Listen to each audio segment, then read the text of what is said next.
When Park Ranger Marcus Whitfield first received the report, he thought it was another desert myth. Hikers claimed they'd seen smoke rising from a canyon nobody had explored in years. Some spoke of a figure moving between the rocks at dawn, disappearing like a mirage when approached. Others swore they'd found strange contraptions made of metal and stone, collecting something from the air itself. Marcus had heard plenty of tall tales during his 15 years patrolling this unforgiving wilderness, but something about these reports felt different. They were too consistent, too detailed, coming from people who had no reason to lie. The journey to Sandstone Valley took Marcus 4 hours by foot, following coordinates that had been marked on his GPS by a geology student who'd stumbled across something he couldn't explain. The student had been too frightened to investigate further, speaking of a presence he'd felt, watching him from the shadows of the canyon walls. As Marcus descended into the valley, the temperature dropped slightly, blocked by towering walls of striated sandstone that rose like ancient sentinels on either side. The silence was absolute, broken only by the crunch of his boots on loose gravel and the occasional cry of a hawk circling high above. That's when he saw it. A structure that shouldn't exist. Carved into the canyon wall, partially hidden by an overhang of rock, was what appeared to be a dwelling. But it wasn't the structure itself that made Marcus stop in his tracks. It was the network of pipes, tubes, and collection vessels that surrounded it, creating a complex web of interconnected systems that caught the morning light like a bizarre sculpture. Water droplets glistened on surfaces that seemed designed to capture every molecule of moisture from the air. And there, sitting cross-legged on a flat stone, watching him with eyes that held both wariness and ancient patience, was a man who looked like he'd become part of the desert itself.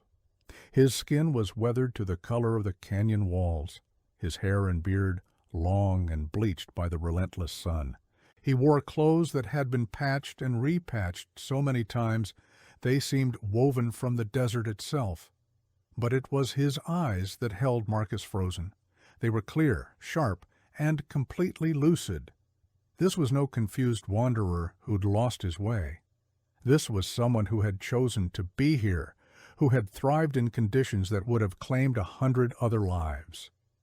"You're the ranger," the man said, his voice rough from disuse but steady. "I wondered when someone would finally come." Marcus approached slowly, his hand instinctively moving to the radio at his belt, though he knew the canyon walls would block any signal. "Sir, I'm Ranger Whitfield. Are you all right? Do you need medical attention?" A dry laugh escaped the man's lips. "Medical attention. I haven't needed a doctor in 30 years, young man. My name is Dalton Reeves, though I suppose that name doesn't mean much anymore." 30 years. The number hung in the air like the heat itself. Marcus tried to process what he was seeing: the dwelling, the water system, the man himself. Everything suggested long-term habitation, careful planning, incredible ingenuity. "Mr. Reeves, how long have you been out here?" "Since 1995, Dalton replied, standing with a fluidity that belied what must have been his age. If he'd been here 30 years, he had to be in his 60s at least. The exact date was June 7th. I remember because it was my daughter's birthday. She would have been 12? Would have been. Marcus felt a chill despite the heat. "What happened to your daughter?" Dalton's expression didn't change, but something flickered in his eyes, a pain so deep it had fossilized into acceptance. "That's a long story, Ranger, and not the one you came here for. You want to know about the water, don't you?" "They all do, eventually. That student who ran away, he saw the collectors but didn't understand what he was looking at. The hikers who spot me, they think I'm some kind of desert spirit. But you're wondering how a man survives in a place where water doesn't exist." He gestured toward the elaborate system of tubes and vessels. "Come, let me show you something that took me 5 years to perfect, 10 years to expand, and 15 more to understand completely." As Marcus followed Dalton toward the dwelling, he noticed details that made his ranger training scream that something was profoundly wrong, yet undeniably right. The man moved with the confidence of someone who knew every stone, every shadow, every breath of wind in this place. The structure itself was a marvel of adaptation. Stone walls provided insulation from the extreme temperatures. Openings were positioned to catch cross breezes during the cooler parts of the day. And everywhere, were the water collectors. "Most people think the desert is dry," Dalton began, his voice taking on the quality of a professor delivering a beloved lecture. "And they're right, in the conventional sense. But dry doesn't mean waterless. It means the water is hidden, invisible, waiting to be understood. Do you know what the average humidity in this desert is, even on the driest day?"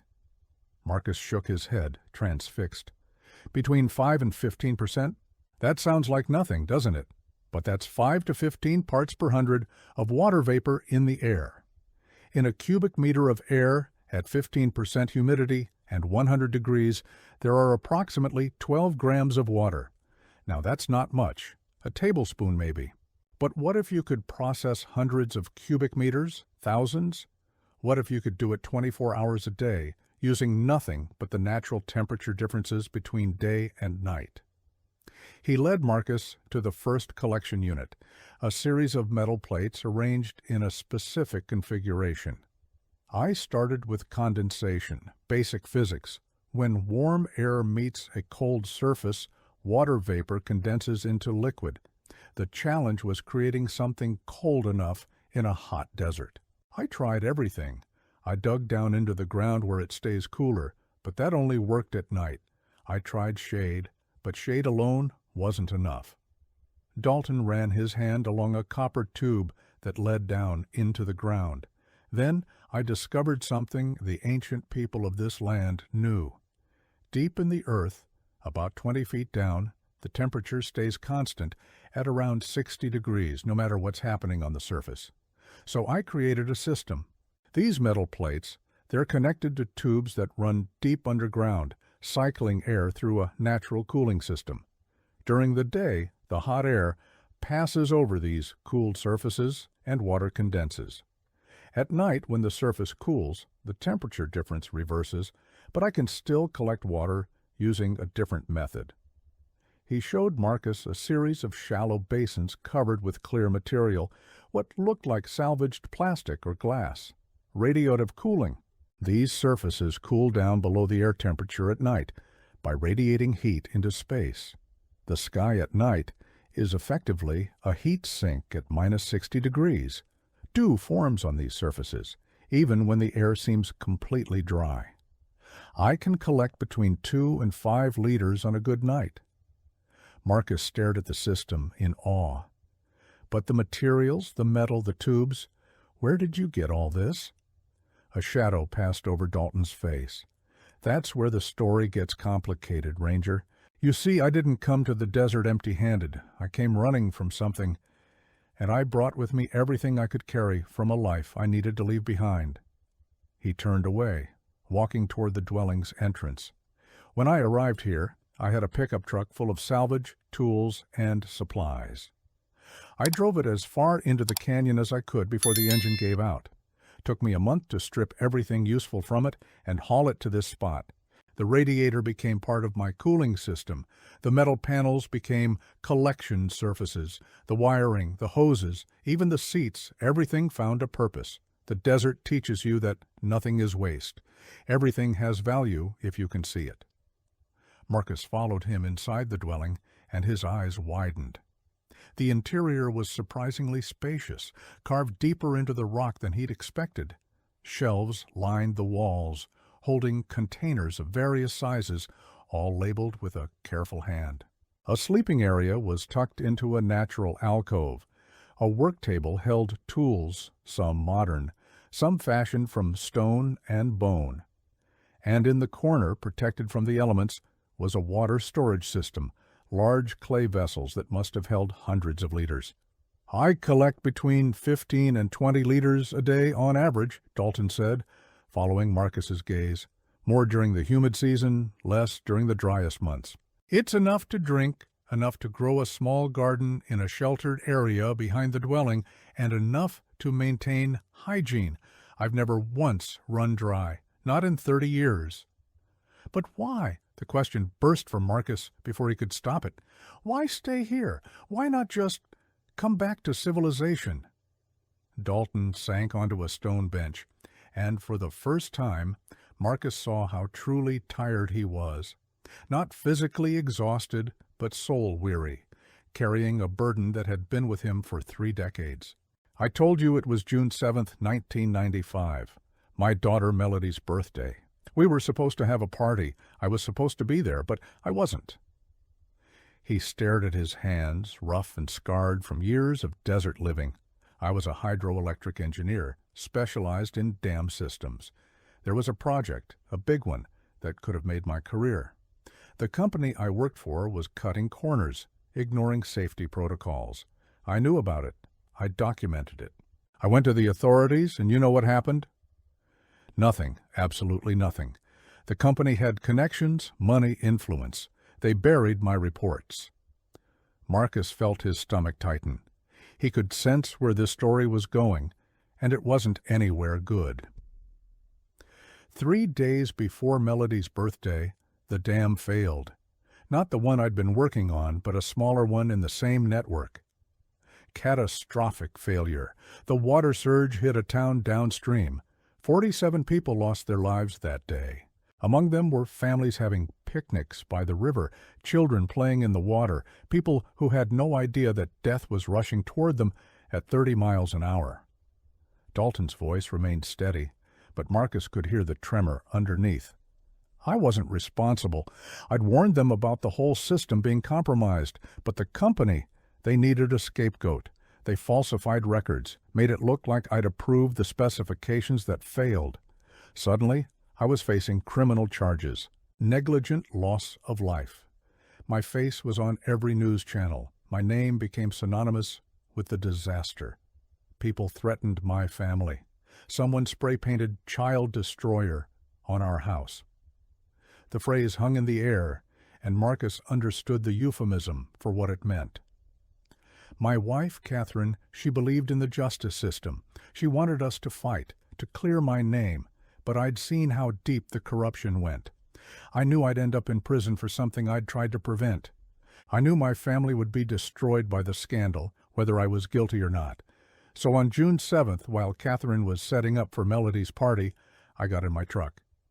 I drove east, then south, then into the desert, and I kept driving until I couldn't drive anymore. Marcus found himself sitting down, overwhelmed by the weight of the story. You just left them? I left them a letter. I told Catherine where to find bank accounts they didn't know about, how to access money I'd hidden away. I told her to say I'd lost my mind, gone mad with guilt, disappeared. Let them hate a crazy man instead of defending a criminal. I gave them a clean break. He looked up, and Marcus saw tears tracking through the dust on his weathered face. I gave up everything so they could have something. Did it work? I don't know. The admission came out like a confession. I've never checked. I've never tried to find out. For all I know, Catherine remarried. Melody would be 42 now. She could have children of her own, or she could hate me for abandoning them. Both are probably true. Marcus struggled to find words. Mr. Reeves, the statute of limitations, the legal situation, things have probably changed. You could what? Walk back into a life that moved on 30 years ago? Explain to a daughter who thinks her father was either a criminal or a coward that I was actually neither, that I was just a man who made an impossible choice? Dalton shook his head. This is my life now, Ranger. This canyon, this water system, this solitude. It's my penance and my peace. The desert doesn't judge. It only tests. And I've passed every test it's given me. Marcus wanted to argue, but something about the way Dalton spoke made him pause. There was dignity in the man's choice, even if it was a choice born from desperation and pain. How did you learn all this? The water collection? The survival skills? A hint of a smile touched Dalton's lips. Necessity is a profound teacher. But I wasn't entirely unprepared. My grandmother was an environmental scientist. She studied water systems in arid climates. As a kid, I spent summers with her, learning about desert ecology, about how life finds ways to thrive where it seems impossible. I never thought those lessons would become my entire existence. He stood, walking to a shelf where a series of notebooks were stacked. I've documented everything, every discovery, every improvement to the water system, every observation about desert survival. I thought, if nothing else, maybe this knowledge could help someone someday. Maybe my time here wouldn't be completely wasted. Marcus watched as Dalton pulled down one of the notebooks, its pages filled with detailed diagrams, calculations, and observations written in a careful, methodical hand. The ranger saw sketches of different condenser designs, notes on the optimal angle for collection surfaces, data tables tracking daily water yields across different seasons. "You've created something remarkable," Marcus said quietly. "This system, it could help people in drought-prone areas, refugee camps, anywhere water is scarce." "That's what I keep telling myself," Dalton replied, "that maybe there's purpose in this exile. I've perfected passive water collection to a degree I don't think anyone else has achieved. No electricity, no complex machinery, just understanding the physics of temperature, humidity, and airflow. The ancient peoples of this desert knew some of these principles, but they didn't have access to modern materials or the scientific understanding to push the concepts as far as I have." He opened another notebook, showing Marcus a detailed map of the canyon. "I've marked every microclimate, every spot where certain conditions create better collection opportunities. This alcove here, it funnels air in a specific way that increases condensation by 30%. That ridge catches morning dew before the sun hits it. That depression stays 10 degrees cooler than the surrounding area because of the way shadows fall. I've turned this entire canyon into one giant water collection system." Marcus looked at the map, then at the man who'd created it, and felt a profound sense of sadness mixed with admiration. "Mr. Reeves, I have to ask, in 30 years, haven't you been lonely?" Dalton's expression softened. "Lonely?" "Yes, desperately, achingly lonely, especially in the early years. I'd talk to myself just to hear a human voice.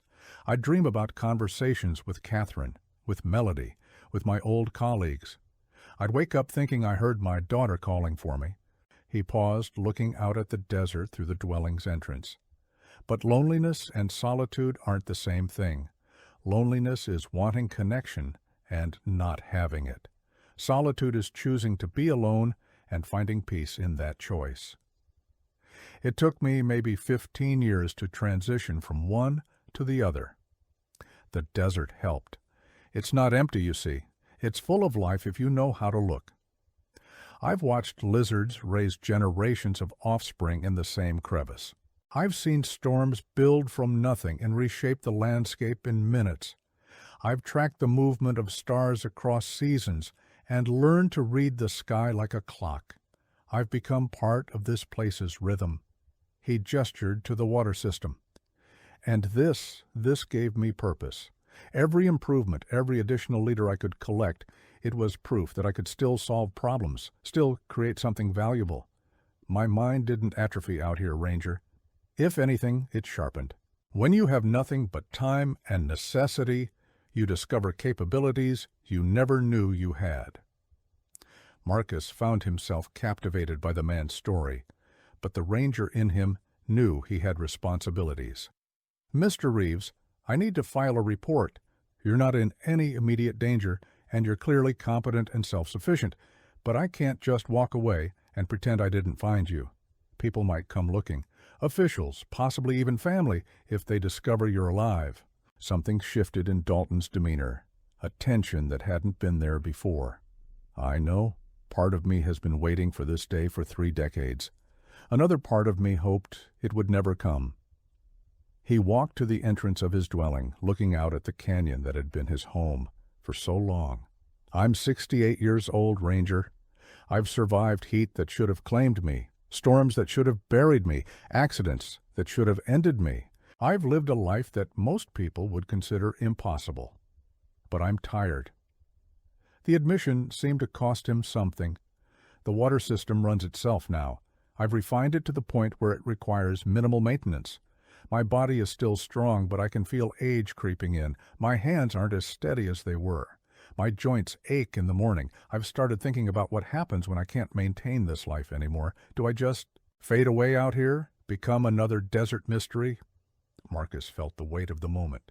Here was a man at a crossroads, 30 years after he'd chosen one impossible path, now facing another choice.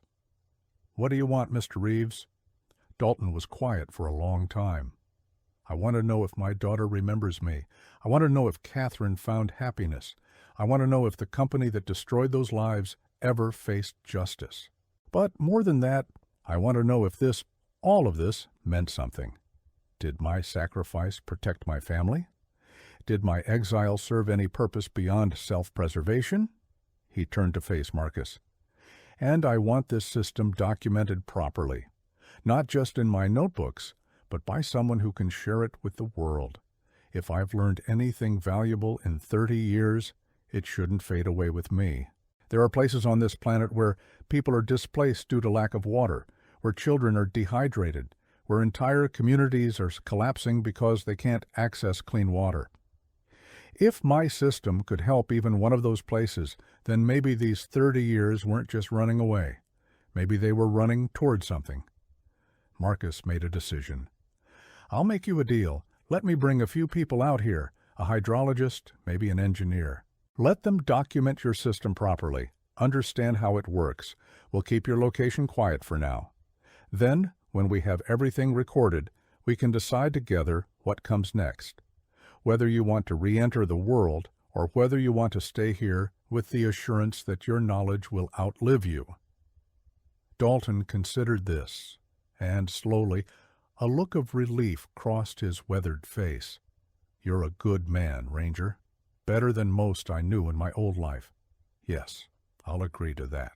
But there's something you need to understand about the water system before you bring others here. It's not just about the mechanics. It's about understanding that water is patient. It doesn't fight the desert. It waits, it hides, it transforms. That's what I've done for 30 years. I became like water." Over the next few hours, Dalton gave Marcus a complete tour of his water collection empire.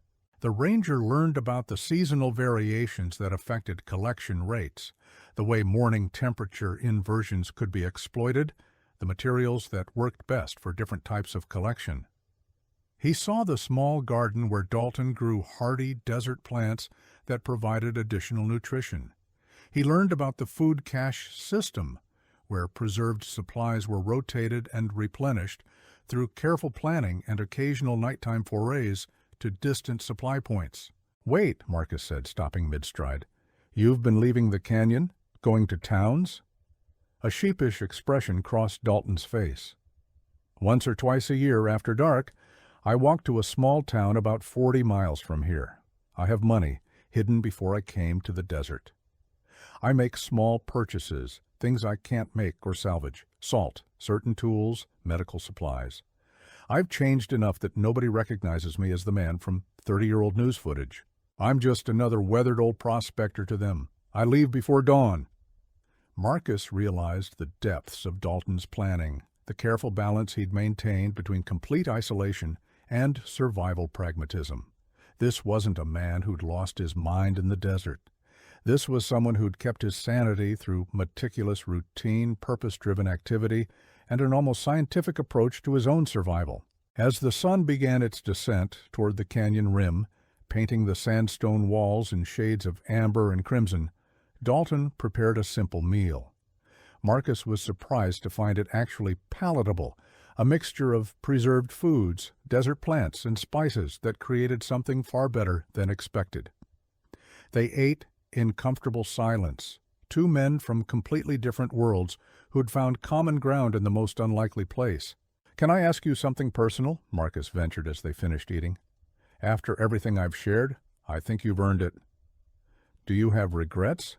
Not about leaving, but about how you've lived here, the isolation, the hardship. Do you ever wish you'd made different choices?" Dalton thought about this, staring into the cooling desert evening. "Every single day," he said finally, "and never.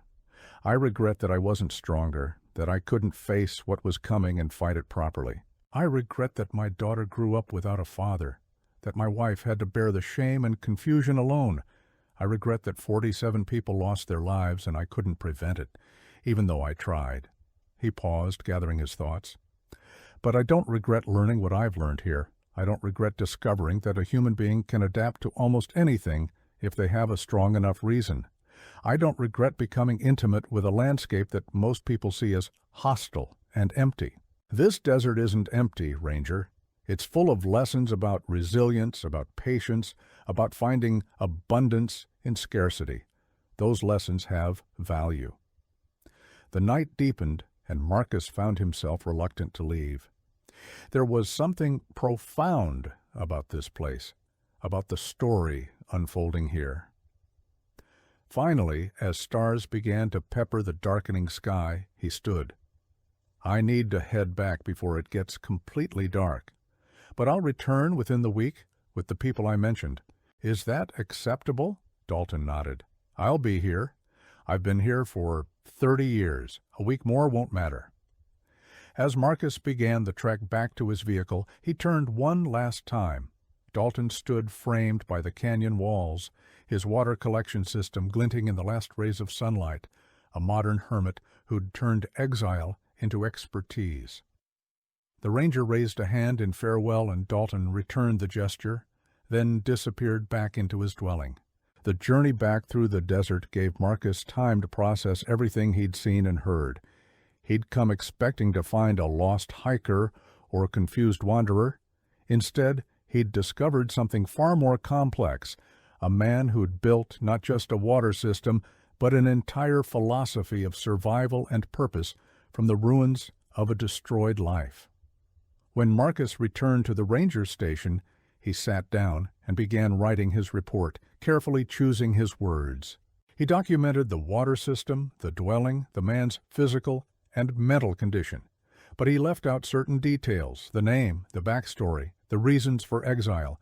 Those would need to wait until he'd kept his promise to Dalton. 3 days later, Marcus returned to Sandstone Valley with Dr. Evelyn Torres, a hydrologist from the State University, and James Nakamura, a mechanical engineer who specialized in sustainable water systems. Both had signed confidentiality agreements, intrigued by Marcus's description of what he'd found. The journey to the canyon was longer with 3 people, but the looks on the specialists' faces when they first saw Dalton's system made the extra time worthwhile. Dr. Torres actually gasped, immediately moving closer to examine the condensation collectors with the intensity of someone who had found buried treasure. "This is remarkable," she breathed, tracing the copper tubing with careful fingers. "The thermal dynamics, the understanding of airflow patterns. Mr. Reeves, you've created something that shouldn't be possible with passive systems alone." James was equally impressed, pulling out a camera to document every angle of the setup. "The efficiency ratio here, the water yield per square meter of collection surface, it's exceeding anything I've seen in published research. How did you calculate the optimal angles?" Dalton seemed almost shy under their attention, but gradually he warmed to their genuine interest. He pulled out his notebooks, walking them through years of experiments, failures, and eventual successes. The specialists asked questions, and Dalton answered with the precision of someone who'd lived these calculations, who understood not just the theory, but the practical reality of every component. They spent 3 full days in the canyon. Dr. Real Torres measured flow rates, tested water quality, and documented the seasonal variations Dalton described. James photographed, measured, and sketched every aspect of the system, filling notebook after notebook with technical specifications. Marcus watched as the engineer grew increasingly excited, seeing applications far beyond a single man's survival. On the evening of the 3rd day, as they sat around a small fire outside Dalton's dwelling, James looked up from his notes. "Mr. Reeves, do you understand what you created here? This system could be deployed in drought-affected regions worldwide. Refugee camps, remote villages, disaster zones, anywhere people need water but don't have access to electricity or complex infrastructure. You've solved one of humanity's most pressing problems using nothing but physics and ingenuity. Dalton stared into the fire, and Marcus could see emotions warring on his face. Pride, certainly, but also something like fear. That's a lot of attention for a man who's been trying to disappear for 30 years.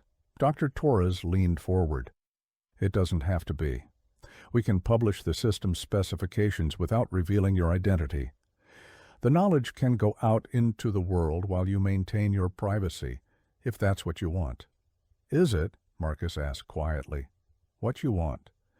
The question that had been hovering unspoken for days finally had voice. Dalton was silent for a long time, watching the fire cast dancing shadows on the canyon walls. When he finally spoke, his voice was rough with emotion. I built this system to survive, but somewhere along the way it became more than that. It became proof that I could still contribute something, even in exile. Proof that my life still had value. He looked at each of them in turn. If this system can help people, then yes, share it, publish it, teach it, implement it wherever it's needed. Just give me a little more time before the world knows who created it. I'm not ready for that day yet. They all nodded, understanding the weight of what he was asking. The knowledge could be shared without the story behind it, at least for now. It was enough. Over the following months, Dr. Torres and James worked to compile Dalton's 30 years of observations and innovations into a comprehensive technical manual. They field-tested the system in various conditions, confirming that it could be adapted to different climates and situations. The results were staggering. In properly implemented installations, passive water collection could yield enough water to sustain small communities, growing food, maintaining hygiene, and surviving conditions where water infrastructure had failed or never existed. Meanwhile, Marcus made regular visits to Sandstone Valley, ostensibly to check on Dalton, but increasingly because he'd come to value the man's perspective. Dalton had become a friend, someone who'd learned hard lessons about choice, consequence, and the unexpected paths life could take. It was during one of these visits, almost a year after their first meeting, that Marcus brought unexpected news. I did some digging very discreetly about the dam situation. Dalton's entire body tensed. I thought we agreed. Just listen, Marcus interrupted gently. The company that framed you, it went bankrupt 12 years ago. Separate scandal, financial fraud. During the investigation, a lot of their old records came to light, including documents that corroborated your warnings about the dam system. Several executives faced legal consequences. Your name was cleared in the official record, though it didn't get much publicity because it was overshadowed by the larger fraud case. White, Dalton stood abruptly, walking to the edge of his dwelling and staring out at the desert. Marcus gave him space, watching as the older man's shoulders shook with emotion. When Dalton finally turned back, tears were streaming down his face. Cleared, he whispered, after 30 years. Cleared. There's more, Marcus continued carefully. I found records of where your family settled. Your wife, Catherine, she passed away 8 years ago. I'm sorry, but your daughter Melody is alive. She's a civil engineer, specializing in water treatment systems. She lives in Portland. She's married, has 2 children. The information seemed to physically stagger Dalton. He sank onto his stone bench, head in his hands. She became an engineer, like me, like my grandmother. There's a memorial website for Catherine, Marcus said, pulling out a tablet he'd brought specifically for this moment. People leave messages. Melody wrote something there about you. Would you like to see it? Dalton's hands trembled as he took the tablet. Marcus had bookmarked the specific message. It had been posted 5 years earlier on what would have been Catherine's birthday. The message read, Mom, I miss you every day. I wish you were here to meet your grandchildren. They ask about their grandfather sometimes, and I don't know what to tell them. You always said Dad was a good man who made an impossible choice. I'm old enough now to understand what you meant, even if I still wish he'd chosen differently. I work with water systems because of him, because of the stories you told me about his passion for making clean water accessible to everyone. If he's out there somewhere, I hope he knows that part of him lived on, and that I forgive him for whatever he thought he needed to do. I hope he found peace. I hope he knows he was loved. Dalton read the message 3 times, his finger tracing the words on the screen as if he could touch his daughter through them. When he finally looked up at Marcus, his face was transformed, younger somehow despite the tears. "She forgives me," he said, wonder in his voice. "She understands." "The question is," Marcus said softly, "what do you want to do with that information?" Dalton sat with the question for a long time. The desert wind whispered through the canyon, carrying with it the scent of distant rain. Finally he spoke. "I'm not the same man who fled 30 years ago. I'm not sure I could fit back into the world she lives in. But maybe I could write her a letter. Let her know I'm alive. Let her decide if she wants to know more." "That seems like a good place to start," Marcus agreed. The letter took Dalton 3 weeks to write. It went through dozens of drafts, each one trying to compress 30 years of exile, regret, survival, and love into something coherent. In the end, it was surprisingly simple. He told her about the water system. He told her about the desert teaching him patience and resilience. He told her that leaving had been the hardest thing he'd ever done, and staying away had been even harder. He told her that he'd thought about her every single day. And he told her that reading her words had given him something he'd thought lost forever. Hope that his choices, however painful, might be understood, if not forgiven. He included technical drawings of his water collection system. If she was an engineer, she'd understand their significance. She'd see what he'd built, not just physically, but as a bridge between the man he'd been and the man he'd become. Marcus agreed to mail the letter, with no return address, but with instructions that, if she wanted to respond, she could leave a message with the ranger station. It was a small opening, a tentative reaching out across 3 decades of silence. 3 months passed with no response. Dalton tried to maintain his routine, working on his water system, documenting new observations, living the life he'd built. But Marcus could see the difference in him, the way he'd watched the canyon entrance during the times the ranger usually visited, hoping for news. Then one day, Marcus arrived with an envelope. "It came to the station yesterday," he said simply, handing it to Dalton.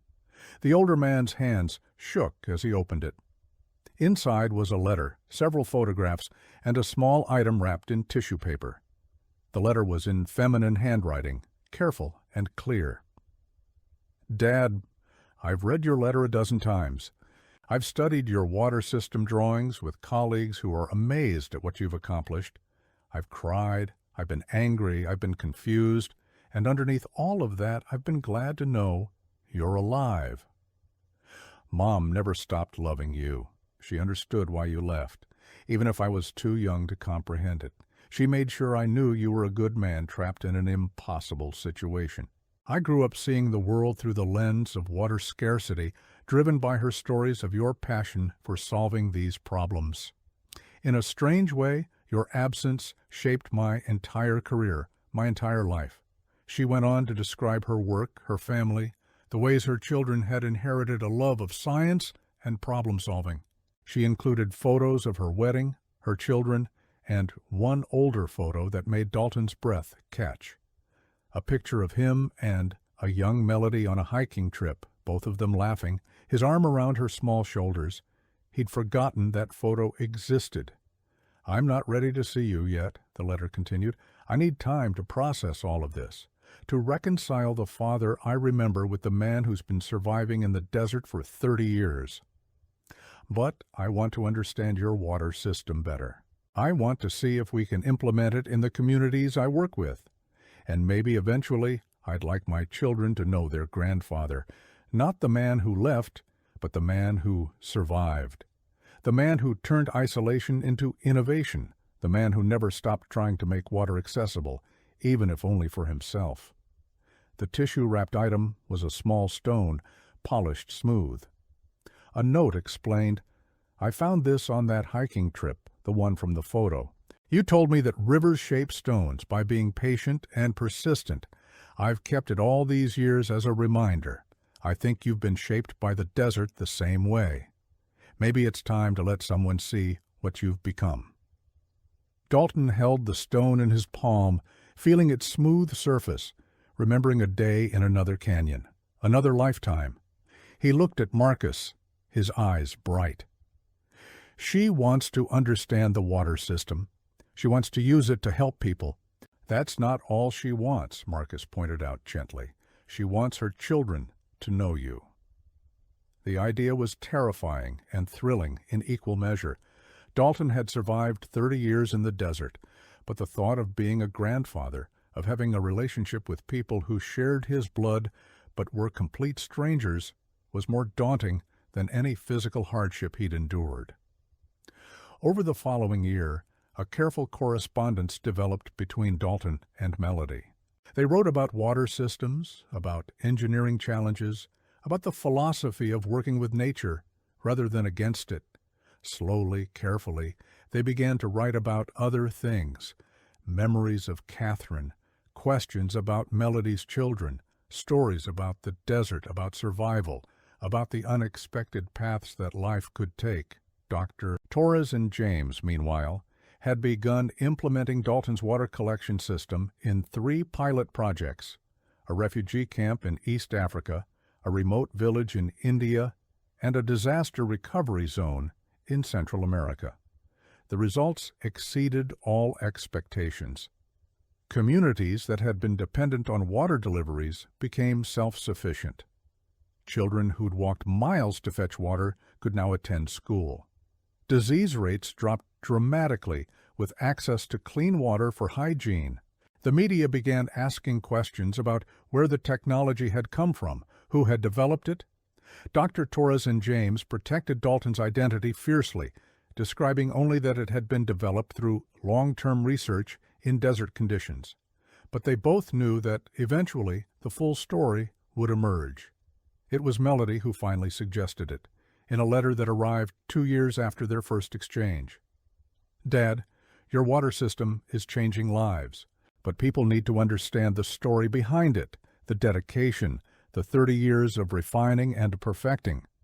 They need to know that innovation can come from the most unexpected places, that exile and isolation can produce something profoundly valuable.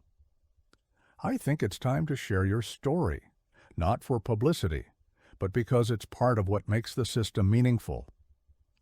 Dalton brought the letter to Marcus during one of the Rangers' visits. "What do you think? Should I come forward?"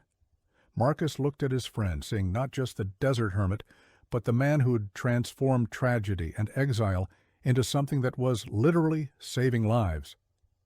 "I think," he said carefully, "that you've been hiding long enough, not from justice, that was resolved years ago, but from yourself, from the possibility of connection.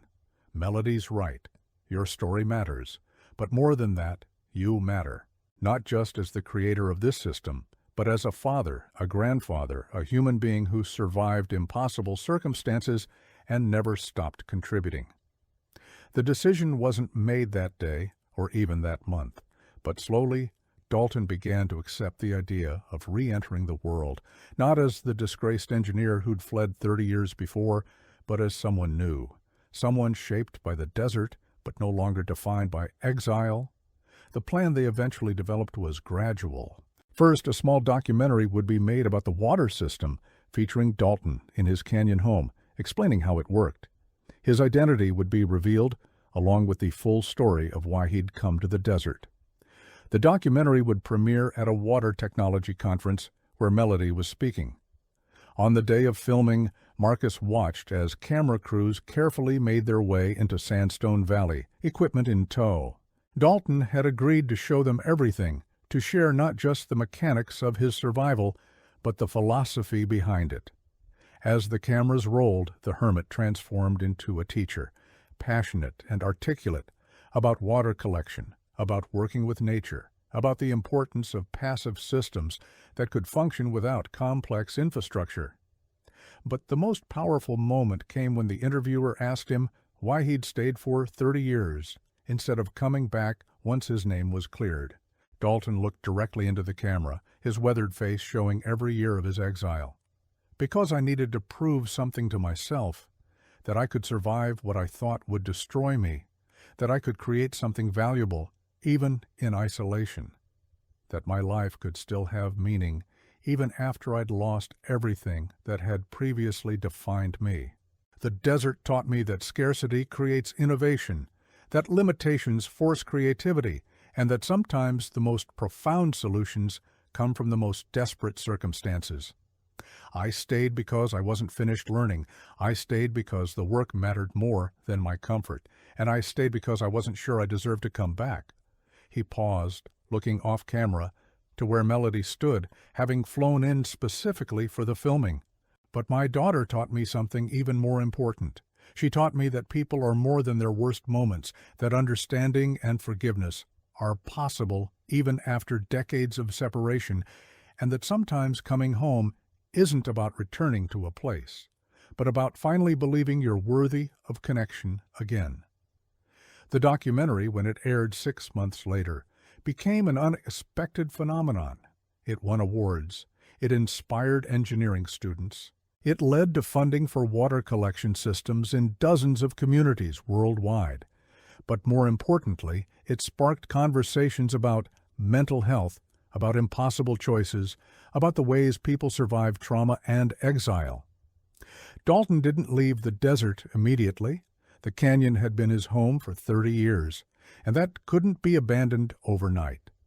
But he began spending time in Portland, getting to know his grandchildren, rebuilding a relationship with Melody.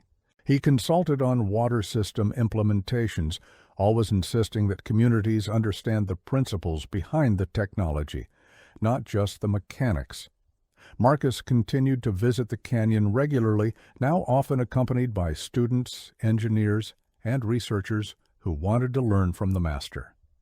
Dalton's dwelling became an unlikely classroom, a place where theoretical knowledge met practical application, where the lessons of 30 years of survival were passed on to a new generation.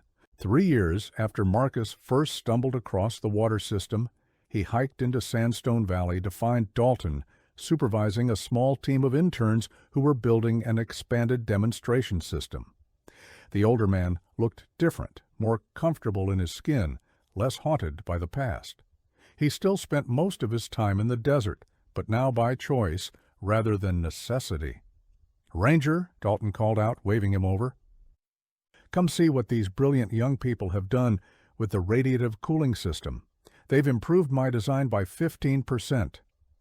As Marcus watched Dalton interact with the students, patient and encouraging, sharing knowledge hard-won through decades of isolation, he reflected on the strange journey that had brought them all here. A man fled into the desert to escape a nightmare. He survived through ingenuity and determination. He created something valuable from exile and isolation. And eventually he found his way back to connection, not by forgetting the lessons of the desert, but by sharing them. The water system continued to spread, adapted and implemented in communities across the globe. Each installation bore a small plaque, based on principles developed through long-term desert research. Those who knew the full story understood that long-term research meant 30 years of survival, of choosing every day to continue, of transforming desperation into innovation. On the 5th anniversary of their first meeting, Marcus and Dalton sat outside the canyon dwelling, watching the sunset paint the desert in impossible colors. The ranger had brought news that the water system had now been implemented in 57 locations worldwide, providing clean water to more than 100,000 people. "Your grandmother would be proud," Marcus said. "You took her lessons and turned them into something that's literally saving lives." Dalton nodded slowly. "I think about her a lot, about how she'd marvel at what became of those childhood lessons, about how she'd laugh at the idea that her grandson became a desert hermit and somehow ended up contributing more to water science than than he ever could have in a conventional career. "Do you ever regret the 30 years?" Marcus asked. It was a question he'd wondered about but never quite asked directly. Dalton considered this, as he did all serious questions, with the patience the desert had taught him. "Regret is complicated. I regret the pain I caused. I regret missing so much of Melody's life. I regret that Catherine faced everything alone. But the years themselves, the work, the learning, the slowly becoming someone who could survive and thrive in impossible conditions, no. I don't regret those. They made me who I am now. They gave me something to contribute. They taught me lessons I couldn't have learned any other way." He gestured to the water system, gleaming in the last light of day. Every drop of water this system collects is a small victory over scarcity. Every community that implements it is proof that solutions can come from unexpected places. Every person who learns from it carries forward knowledge that took me 3 decades to accumulate. That has value. Maybe not enough to balance the cost, but value nonetheless. As stars began to appear in the darkening sky, Marcus thought about all the ways this story could have ended differently. Dalton could have been found too late, or not at all. He could have been lost to the desert, another nameless casualty of harsh conditions. Instead, he'd survived. More than survived, he'd created something that would outlive him, that would continue to provide water and hope to communities that desperately needed both. "You know what I think?" Marcus said finally. "I think you were always an engineer, someone who sees problems and can't rest until they're solved. The desert gave you the ultimate engineering challenge, survive with almost nothing. And you solved it so thoroughly that the solution helps people everywhere. That's not exile. That's dedication." Dalton laughed, the sound carrying across the canyon. "Maybe you're right. Maybe I needed the desert to become the engineer I was always meant to be. One who doesn't just design systems, but understands them at a fundamental level. One who works with nature instead of trying to dominate it. One who knows that the best solutions are often the simplest, if you have the patience to discover them." As they sat in companionable silence, both men reflected on the strange journey that had brought them to this moment. A ranger who'd been curious enough to investigate strange reports. A hermit who'd been brave enough to let someone discover his secret. A daughter who'd been generous enough to forgive and understand. And a water system that proved that innovation could emerge from the most unlikely circumstances. The desert wind whispered through Sandstone Valley, carrying with it the promise of change and continuity, of endings and new beginnings. Dalton's 30 years of exile had transformed into 30 years of research, his isolation into innovation, his survival into something that would help others survive. It was a strange kind of redemption, but redemption nonetheless. And somewhere, in refugee camps and remote villages, in disaster zones and drought-stricken communities, water condensed from the air, collected drop by precious drop, providing life where there had been scarcity. Each system a testament to one man's determination to survive, to contribute, to prove that even in exile, even in the harshest conditions, the human spirit could find ways to thrive and give back. The ghost of Sandstone Valley had become real, his secrets shared, his knowledge spreading like the water he'd learned to collect, quietly, persistently, life-giving. And in the end, that was enough. The Arizona desert stretched endlessly in every direction, a sea of rust-colored sand and jagged rock formations that seemed to warn travelers away. The temperature had already climbed past 105 degrees by 10 in the morning, and the air shimmered with heat that made the distant mountains look like they were melting into the sky. It was the kind of place where most people wouldn't last 3 days without proper supplies. Yet someone had survived here for 3 decades,